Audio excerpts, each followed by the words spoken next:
여러분, 직장 내 성희롱 문제 참 끊이지가 않죠. 대체 왜 이런 일이 계속해서 벌어지는 걸까요? 혹시 문제의 진짜 원인이 남자와 여자의 근본적인 다름에 있다면 어떨까요? 지금부터 이유경 작가의 글을 바탕으로 이 문제를 해결할 새로운 관점을 한번 살펴보겠습니다. 자, 먼저 우리가 마주한 현실부터 좀 짚고 넘어가야 할 것 같아요. 직장 내 성희롱. 이거 그냥 가벼운 해프닝이 절대 아닙니다. 한 동료의 삶을 완전히 무너뜨릴 수도 있고, 더 나아가서는 회사 전체를 위기에 빠뜨릴 수도 있는 아주 심각한 문제예요. 이 통계를 한번 보세요. 정말 충격적입니다. 고용노동부 자료인데 공식적으로 신고된 사건만 봐도요. 불과 4년 만에 거의 4배 가까이 폭증했어요.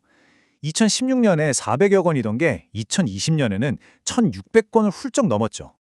그럼 이 숫자 뒤에는 뭐가 있을까요? 이건 그냥 숫자가 아니에요. 한 사람 한 사람의 삶과 영혼이 말 그대로 파괴되는 끔찍한 경험인 거죠. 이유경 작가의 말을 빌리자면 이 문제는 정말 모든 걸 송두리째 무너뜨리는 그런 무서운 파괴력을 가지고 있는 겁니다. 근데 있잖아요. 이게 전부가 아닐 수도 있다는 게 더 무서운 점이에요. 이게 빙산의 일각일 수 있다는 거죠. 특히 상사와 부하 직원처럼 힘의 차이가 있는 관계에서는요. 말도 못하고 그냥 묻히는 사건들이 훨씬 더 많지 않겠어요? 아니, 대체 왜 이런 일들이 자꾸 생기는 걸까요? 오늘 우리가 살펴볼 글의 저자는요. 특히 좀 가벼운 수준의 문제들 있잖아요. 이런 것들이 생기는 데에는 아주 근본적인 원인이 따로 있다고 말합니다. 자, 그게 뭔지 한번 들여다보죠. 저자가 지목하는 핵심 원인은 놀랍게도 아주 단순한 곳에 있습니다.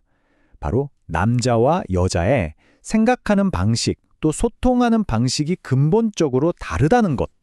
여기서부터 오해가 생기고 이게 결국 수많은 갈등의 씨앗이 된다는 거죠. 그래서 저자는 우리에게 이런 질문을 던지는 거예요. 혹시 이 모든 문제를 막을 수 있는 열쇠가 그냥 서로의 이 본질적인 다름을 이해하는 것, 바로 거기에 있는 건 아닐까? 하고 말이죠.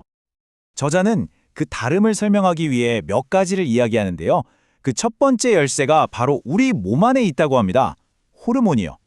이 호르몬의 차이가 어떻게 서로 다른 욕구를 만들어내는지 한번 보시죠. 자, 저자의 주장에 따르면 이렇습니다. 남성은 주로 테스토스테론의 영향을 받는데 이게 뭐냐면 공격성이나 성욕을 좀 자극하는 호르몬이에요. 반면에 여성은 옥시토신, 그러니까 신뢰나 유대감을 느끼게 하는 호르몬의 영향을 더 크게 받는다는 거죠. 출발점부터가 이렇게 다르니 욕구의 방향도 당연히 달라질 수밖에 없다는 이야기입니다. 행복을 느끼는 방식도 마찬가지예요. 저자는 남성들이 보통 뭔가 새로운 걸 이루고 성취하고 거기서 오는 흥분, 이런 도파민적인 행복을 추구한다고 봐요. 반면에 여성들은 안정감, 대화, 이런 관계 속에서 오는 편안함, 즉 세로토닌적인 행복을 더 중요하게 생각하는 경향이 있다는 거죠. 사랑을 보는 시각도 꽤 다릅니다. 저자의 분석을 보면 남자의 사랑은 활활 타오르는 열정에 가깝대요. 그래서 이게 성적인 욕망으로 바로 이어지기 쉽다는 거죠. 하지만 여자의 사랑은 좀 더 관계를 지키려는 애정에 가깝다는 거예요. 그래서 성적인 관계는 그 애정을 확인하는 하나의 결과물 혹은 수단이 될 수 있다는 차이가 있습니다. 바로 이 지점, 여기가 오해가 생기는 아주 결정적인 포인트입니다. 정리하자면 저자의 관점에서는 남성에게 성관계는 사랑으로 가기 위한 과정일 수 있어요. 하지만 여성에게는 사랑을 확인하고 난 뒤에 결과라는 거죠. 이 생각의 차이가 얼마나 큰 오해를 불러일으킬 수 있겠어요? 자, 이렇게 몸에서부터 시작된 차이는요, 당연히 생각이나 가치관의 차이로도 이어지겠죠? 이제 그 마음속으로 한 걸음 더 들어가 보겠습니다. 저자는 우리가 세상을 판단하는 기준 자체도 다르다고 말해요. 남성은 보통 이게 맞냐 틀리냐 하는 논리적인 잣대로 세상을 보고 그래서 말을 좀 직접적으로 하는 편이죠. 반면에 여성은 이게 좋냐 나쁘냐 하는 감정적인 필터를 먼저 거치기 때문에 좀 더 간접적으로 돌려서 표현하는 경향이 있다는 겁니다. 그리고 이런 주장을 뒷받침하는 꽤 흥미로운 숫자가 있어요. 바로 8배입니다. 저자가 인용한 연구에 따르면요. 감정을 담당하는 우리 뇌의 변연계라는 부분이 여성에게서 무려 8배나 더 활발하게 움직인다고 해요. 심지어 인생의 목표도 좀 다르다고 봐요.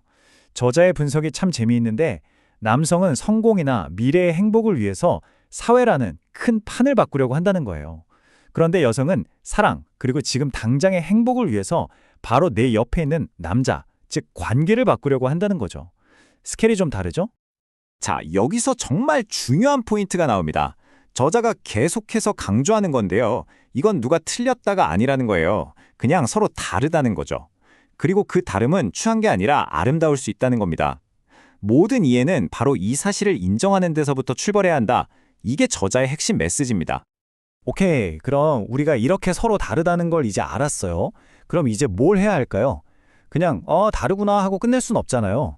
그래서 저자는 이 다름을 인정하는 것에서부터 시작해서 안전한 직장을 만들기 위한 아주 구체적인 3단계 해법을 제시합니다.